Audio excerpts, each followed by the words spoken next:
18 minutos, arrancamos en otro bloque más de La Resistencia. Comentanos, Horacio, ¿con qué continuamos?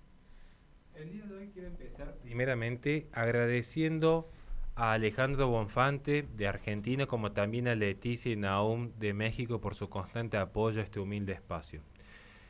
El bloque presente va a versar sobre una pregunta que nos hizo llegar uno de los Patreons en torno a cómo entender esta moda que se ha generado en los últimos tiempos, donde personas de 30 años empiezan a establecer un cálculo costo-beneficio respecto a tener hijos, donde pareciera ser que es más beneficioso por las libertades que otorga y especialmente por los beneficios económicos el tener una mascota antes que un niño. Es verdad que uno en algún momento de la vida se pregunta respecto a si tener un bebé a uno lo hará más feliz o menos feliz y empieza a evaluar todos los caminos que se podrían disponer en la vida. Eso ha llevado en gran medida a que se termine legitimando esta idea de los treintañeros que tan solo tienen un perro, sin por ello yo querer juzgar en lo más mínimo las decisiones de vida de nadie. Sí podríamos considerar que a partir de un estudio en Estados Unidos, vamos a también entender por qué curiosamente Estados Unidos, como cabeza de Occidente en este punto, tiene una merma histórica en su natalidad, más precisamente un récord histórico en su baja natalidad. Este fenómeno no se puede atribuir exclusivamente a las campañas en favor del aborto seguro, legal y gratuito. Veremos que en todo Occidente se dan los mismos patrones. Es que si bien hay mucho para analizar de lo que implica un enorme costo de vida hasta lo que es ciertamente el paso del reloj biológico, muchos factores se intrometen al momento de decidir si realmente uno quiere llegar al final de la vida en soledad o habiendo dejado descendencia. Y entender esto nos va a permitir también entender la caída en pica de la tasa de natalidad que está asediando a Occidente en general. En contra de esta mentalidad tan predominante que hay en Occidente, donde todo tiende a la atomización del individuo, aparece Catherine Pakaluk, economista con doctorado en Harvard, que se propuso escribir un libro llamado Los niños de Hannah. Aunque se ha hablado mucho sobre la disminución de la fertilidad en Occidente, y especialmente lo que se debería hacer al respecto en torno al aborto seguro, legal y gratuito del espacio conservador, Pakaluk adoptó un enfoque totalmente diferente para abordar lo que es esta crisis de natalidad en Estados Unidos. En lugar de estudiar el tipo de mujeres que le escriben a los medios progresistas vanagloriándose por no haber tenido bebés que obstaculicen su felicidad, Pakaluk, muy por el contrario, viajó por todo el país para entrevistar exactamente lo opuesto. Se dedicó a escribir un libro entrevistando a mujeres con educación universitaria y que además tenían 5 o más hijos. Muchas mujeres que entrevistó también estaban embarazadas tanto del sexto, séptimo o incluso octavo bebé y estaban sopesando la decisión de agregar cada vez más niños a su prole y no a expensas de la felicidad, sino por la simple oportunidad de poder expandir su familia. Como científica social con título en economía y madre de 8 hijos, Pakaluk se encuentra en una posición única para estudiar la cuestión de por qué en el mundo con 2 hijos ya uno es mal visto. El simple hecho de tener un hijo ya empieza a ser un motivo de escándalo. En un mundo donde las tendencias tienden a querer erradicar cada criatura como si estuviésemos aventurándonos hacia lo que es aquella célebre película llamada Los niños del hombre, donde ya no había más nacimientos en el mundo. Pakaluk se apresura a desacreditar las dos oposiciones más prevalentes sobre que las mujeres que tienen tasas de fertilidad altas son o sin educación o religiosas. Pareciera ser, como se dice a veces en los medios, que tener muchos hijos generalmente es o porque la mujer no tiene educación alguna o porque la mujer es una fanática religiosa. Ambos supuestos no dependen solo de una falsa confusión entre lo que es la correlación y la causalidad, sino que implican una visión chauvinista de que esas mujeres no pueden tomar sus propias decisiones o que son víctimas de creencias religiosas patriarcales. Pareciera ser que una mujer que apuesta a tener muchos hijos, según el medio progresista que uno trate, o es una fanática religiosa o es una iletrada. Bacaluk, una mujer con doctorados en economía y con más de 5 hijos, está demostrando todo lo contrario, que hay mujeres con familias numerosas que sin la necesidad de ser religiosas y con una buena educación académica, aún así aspiran a dejar una mayor descendencia al mundo.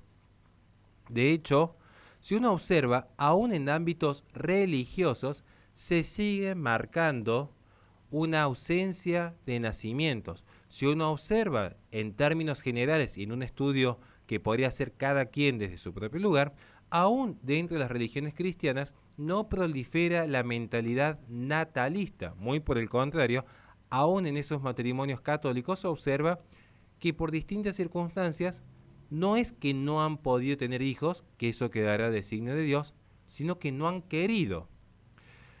Como explica Bacaluk en su libro, hay una distinción entre decir que uno tiene hijos porque es católico, lo que implica una adherencia a la fe, a tener hijos porque realmente considera que en los hijos hay algo bueno, una carga ontológica de bondad en sí misma en cada vida.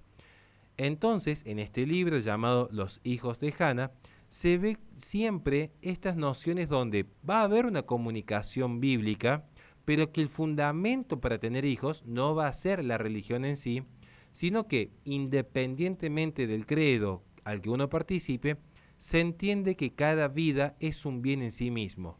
Que luego esto pueda ser comunicado mediante la religión es una discusión aparte, para que me pueda dar a entender. La vida en sí misma es buena independientemente que luego la religión también reconozca que la vida en sí misma es buena. Bacaluk, como economista, está más centrada en utilizar teorías económicas de lo que es la elección para comprender qué tipos de cálculo utilizan estas mujeres al momento de planificar familias numerosas. Ella abandona aquella respuesta simple de lo hacen simplemente porque son católicos o lo hacen simplemente porque son mormones.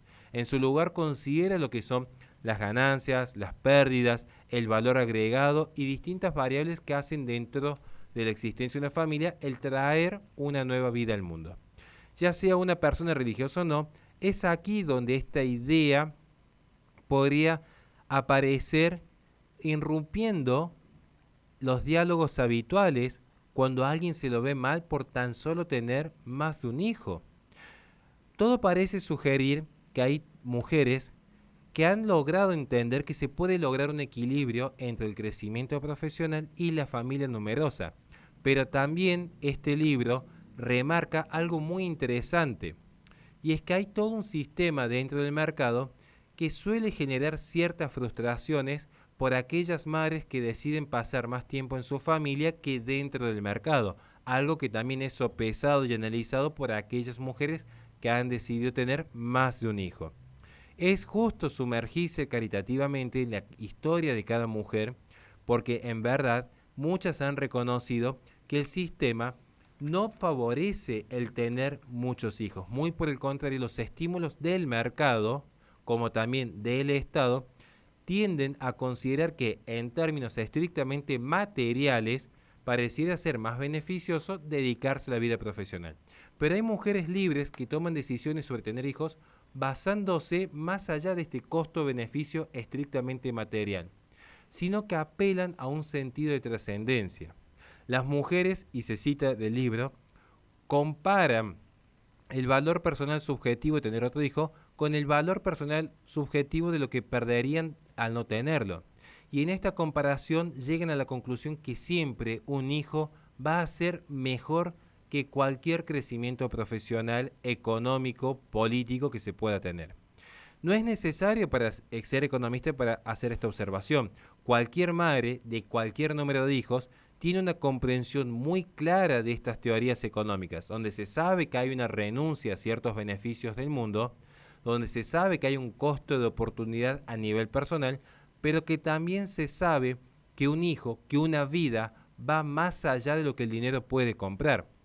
Como dijo sucintamente una de las entrevistadas del libro llamada Daniel, que es una ex médica convertida en madre de 6 hijos a tiempo completo, embarazada del séptimo, dijo: otras cosas mueren en relación a las oportunidades que perdió al haber elegido ser madre. No solo que su carrera murió cuando eligió ser madre a tiempo completo, sino que también murieron otras cosas como comer en restaurantes, ir al museo los fines de semana, viajar por Europa.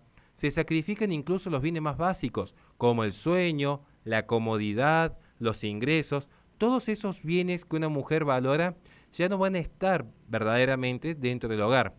Pero los bienes que tienen el mayor valor para ella y su familia es cada uno de sus hijos, porque es un valor infinito en tanto que hay allí un alma hacia la eternidad.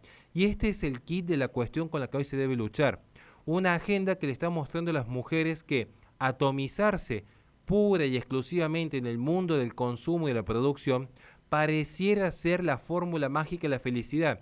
Sin embargo, luego se demuestra que la mayoría de las mujeres que han elegido practicarse algún aborto o directamente rechazar cualquier encuentro sexual a fin de priorizar su vida profesional, llegan a una instancia de su vida donde se encuentran atrapadas en un vacío depresivo, y de allí que a nivel mundial la depresión está siendo una de las principales pandemias. Efectivamente se está viendo que el ser humano, un ser gregario por naturaleza, cada vez más atomizado, no solo que fue renunciando a los hijos, sino que fue renunciando incluso a la propia familia, las amistades y la comunidad, quedando esa persona desnuda frente al mercado y frente al Estado. Muchas de las mujeres que dieron testimonio en este libro muestran que en algún momento tuvieron que tener en cuenta estas decisiones en torno a si renunciar a lo que es propio de la modernidad y abrazar la familia, o seguir un camino trascendente en torno a la familia. Y ninguna de ellas se mostró arrepentida de haber priorizado a la familia. Ciertamente que va a haber en algún momento dentro de su corazón momentos de dudas. Nadie podría dudar en ese sentido de que las mujeres van a atravesar en más de una ocasión confusiones, angustias, llantos, algún padecer por haber elegido la familia y viendo cómo gente sin familia de repente triunfa en el mundo. Incluso esto es algo que lo podría transitar hasta un mismo padre, donde ve que muchos crecen profesionalmente gracias a que no deben estar cambiando pañales ni llevando hijos al médico. Sin embargo, Pakaluk descubre que estos testimonios apuntaban a un cambio social más amplio en los incentivos de planificación familiar. Pakaluk descubrió que verdaderamente, si se generan los incentivos necesarios, una nación puede renacer, tal como se está observando que se intenta realizar tanto en Hungría como en Italia, donde se ve que efectivamente tiene que haber un estímulo para que las personas no se queden agobiadas tanto en la presión impositiva como en la presión del mercado, que solo favorece a aquellos que han decidido negar el primer gran mandato natural: crecer y multiplicarse. Claro, hubo un cambio inicial en el valor que alguna vez tuvieron los niños para la familia. En épocas pasadas, tener una familia numerosa era simple de mantener y era simple de formar. Hoy, por los tiempos modernos, ya de por sí formar pareja es un desafío, más todavía querer tener un hijo, menos se diga dos. Pero es necesario reconocer la labor de Pakaluk, que se encarga de darle voz a aquellas mujeres valientes que desafiaron el sistema corrompido en el que se vive, que demostraron que se puede ser profesional, que se puede crecer, que se puede ser feliz teniendo muchos hijos y no obedeciendo las posturas de metas capitales protegidos políticamente por organismos supranacionales que buscan atomizar y subsumir al individuo a ser una mera unidad de consumo y de producción. Nada más y muchísimas gracias. Les recordamos a la gente que este programa es sube al canal de YouTube de La Resistencia Radio, donde en la descripción de los videos tiene nuestra plataforma Patreon, donde pueden apoyarnos para que podamos seguir haciendo este tipo de contenido. Vamos a un corte y enseguida volvemos con más Resistencia.